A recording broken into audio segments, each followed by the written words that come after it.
வணக்கம், இது விஜிஸ் கிச்சன். இன்றைக்கி ஒரு சூப்பரான ஒரு குழம்பு தான் வைக்க போகிறோம். அதை எப்படி வைக்கிறதுன்னு பார்க்கலாம் வாங்க. கடாயில் எண்ணெய் விட்டுருக்கேன். எண்ணெய் நல்லா கொஞ்சம் சூடாக காயட்டும். நல்லா காய்ஞ்சதுக்கப்புறம் தேவையான பட்டை, லவங்கம், சோம்பு எல்லாம் சேர்த்துருக்கேன். அது கூட 2 பெரிய வெங்காயத்தை வெட்டி சேர்த்துருக்கேன். நல்லா இந்த வெங்காயம் கொஞ்சம் கலர் மாறினதுக்கப்புறமா கொஞ்சம் போல் இஞ்சி பூண்டு பேஸ்ட்டு சேர்த்து அதையும் நல்லா வதக்கிட்டு 2 தக்காளி அதையும் நல்லா வதக்கிடலாம். அது கூட உப்பு சேர்த்துடலாம். எப்போயுமே தக்காளி கூட உப்பு போட்டுட்டோம்னா நமக்கு சீக்கிரமாக வதங்கிடும்.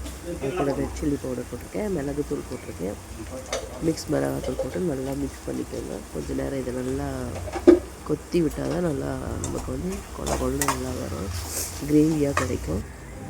அதுக்கப்புறம் சிக்கனை போடணும். சிக்கனை போட்டு நல்லா ஒரு 2 கலருங்க.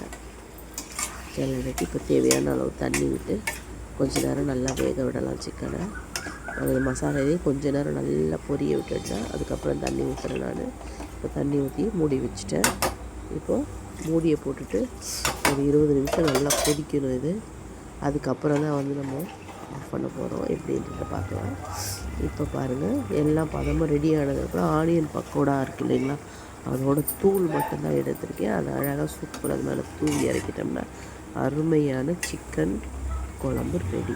இந்த பக்கோடாவை நீங்கள் தூவி பாருங்கள், சூப்பராக இருக்கும். நீங்கள் இன்னொரு தடவை சாப்பிடலாம் போல் இருக்கும். அந்த டேஸ்ட்டே வேறு மாதிரி இருக்கும்.